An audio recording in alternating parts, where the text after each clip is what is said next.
Hello everyone, मैं हूं कुसुम चौहान। आज एक नया टॉपिक लेके आई हूं मैं। तो इसमें मैंने लिया है ग्रामर से ही एक लेटेस्ट टॉपिक है जिसका नाम है कोविड-19 वैक्सीन। इस पर मैंने ये जो निबंध आप लोगों को लिखना सिखाया है ये बहुत ज़्यादा इम्पॉर्टेंट है। कक्षा 10, कक्षा 12 और जो बच्चे कॉम्पिटिटिव एग्ज़ाम्स में बैठते हैं उन सभी के लिए ये टॉपिक बहुत ज़्यादा इम्पॉर्टेंट है, इसलिए रिक्वेस्ट करूँगी कि वीडियो को लास्ट तक ज़रूर देखें। चलिए स्टार्ट करते हैं।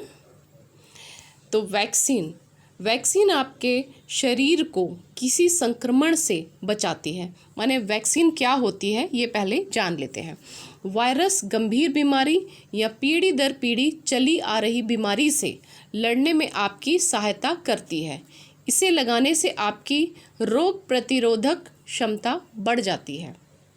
इससे आप बीमारी से लड़ने में कामयाब होते हैं। वैक्सीन लगाने से इम्यून सिस्टम संक्रमण को पहचानने के लिए बूस्ट करता है।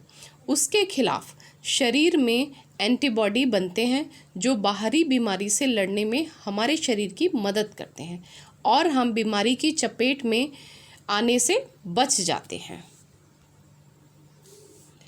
अमेरिका के centre of disease control and prevention के अनुसार वैक्सीन बहुत प्रभावशाली होती है। हालांकि यह किसी बीमारी का इलाज नहीं करती है बल्कि उन्हें रोकने से ज़रूर रोकती है। वैक्सीन किसी भी बीमारी से लड़ने के लिए आपके शरीर के इम्यूनिटी लेवल को बूस्ट करती है। अब जानते हैं कि कैसे बनती है वैक्सीन।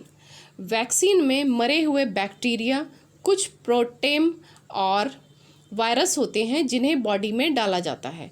इसके बाद बॉडी को लगता है कि असल विरोधी आ गया है तो वह एंटीबॉडी बना लेता है। फिर जब भी असल बैक्टीरिया आते हैं तो एंटीबॉडी आपकी बॉडी में पहले से ही मौजूद होते हैं।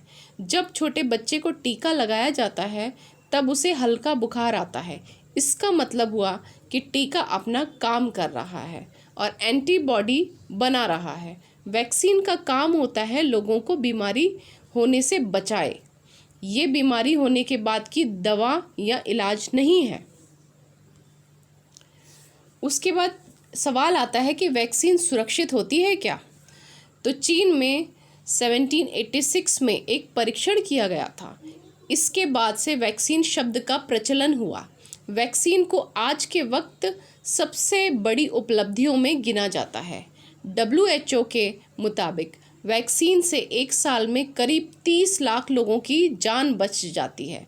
वह वैक्सीन तभी बाज़ार में आती है जब उन्हें स्थानीय दवा नियामकों से अनुमति मिलती है। चेचक जैसी बीमारी को आज टीके से मात दे दी गई है और इस बीमारी को जड़ से ख़त्म कर दिया। हालांकि कई बार वैक्सीनेशन का प्रयोग करने में भी सालों लग जाते हैं। अब आते हैं कोरोना वायरस। कोरोना वायरस को लेकर पूरी दुनिया में शोध जारी है। वर्तमान में स्थिति के अनुसार वैज्ञानिक भी दावा नहीं कर सकते कि यह बीमारी कब और कैसे ख़त्म होगी। इसकी पर्याप्त वैक्सीन खोजने में महीनों या सालों भी लग सकते हैं।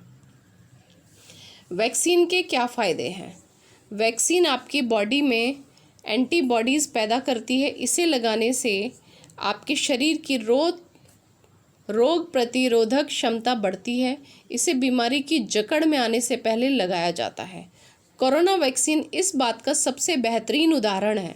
डॉक्टर्स द्वारा यह सुझाव दिया जा रहा है कि वैक्सीन सभी को लगा लेना चाहिए। अगर आप कोरोना संक्रमित भी होते हैं तो आपको हॉस्पिटल में एडमिट होने की ज़रूरत नहीं पड़ेगी। आप घर पर ही ठीक हो सकते हैं। इसे लगाने से आपकी रोग प्रतिरोधक क्षमता विकसित होती है। यह बीमारी का इलाज नहीं करता बल्कि उस बीमारी को रोकने में मदद करती है।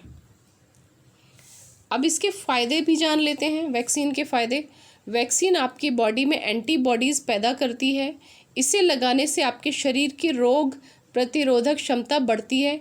इसे बीमारी की जकड़ में आने से पहले लगाया जाता है। कोरोना वैक्सीन इस बात का सबसे बेहतरीन उदाहरण है। डॉक्टर्स द्वारा यह सुझाव दिया गया है कि वैक्सीन सभी लोगों को लगा लेना चाहिए। अगर आप कोरोना संक्रमित हो भी जाते हैं तो आपको हॉस्पिटल में एडमिट होने की ज़रूरत नहीं पड़ेगी। आप घर पर ही ठीक हो सकते हैं। इसे लगाने से आपकी रोग प्रतिरोधक क्षमता विकसित होती है। यह बीमारी का इलाज नहीं करती बल्कि उस बीमारी को रोकने में मदद करती है। अब आते हैं वैक्सीन के निर्यात पर लगाई रोक। भारत में कोवैक्सीन और कोविशील्ड वैक्सीन निर्मित की जा रही हैं, लेकिन कोरोना संक्रमण का खतरा अधिक बढ़ रहा है। लोगों को वैक्सीनेशन के प्रति जागरूक कर वैक्सीन लगाने की सलाह दी जा रही है। ऐसे में भारत में वैक्सीन की खपत तेजी से बढ़ रही है। हालांकि वैक्सीन निर्यात करने का असर अब भारत पर पड़ता दिख रहा है। कई राज्यों में वैक्सीन की उपलब्धता खत्म हो गई थी, जिसे लेकर अब कुछ दिनों के लिए वैक्सीन के निर्यात पर रोक लगा दी गई है। WHO के अनुसार भारत में 76 देशों में करीब 6 करोड़ डोज भेजे जा चुके हैं। सूत्रों के घरेलू मांग को प्राथमिकता में रखते हुए वैक्सीन के निर्यात पर रोक लगाने का निर्णय लिया गया है। अब अंत में आता है उपसंहार। तो वैक्सीन बचपन में भी लगाया जाता था ताकि निमोनिया जैसी बीमारी से बचा जा सके। टीका लगाने के बाद आपको बुखार आता है क्योंकि आपकी बॉडी में एंटीबॉडी बनती हैं और बीमारी आने पर वह तैयार रहती है। बीमारी को रोका जा सके इसलिए वैक्सीन लगाया जा रहा है। वैक्सीन लगाने के दौरान आपको बुखार भी आता है। ऐसा बच्चों को टीका लगाने पर भी होता है और वर्तमान में टीका लगाने पर भी हो रहा है। इसका मतलब होता है कि वैक्सीन काम कर रही है। तो ये था वैक्सीन के ऊपर निबंध। तो वीडियो अच्छी लगे तो प्लीज़ ज़्यादा से ज़्यादा लाइक और शेयर करें। और एक रिक्वेस्ट मैं उन सभी लोगों से करना चाहूँगी जो बच्चे मेरा वीडियो देखते तो हैं लेकिन सब्सक्राइब नहीं करते, तो रिक्वेस्ट है कि प्लीज़ सब्सक्राइब ज़रूर करें।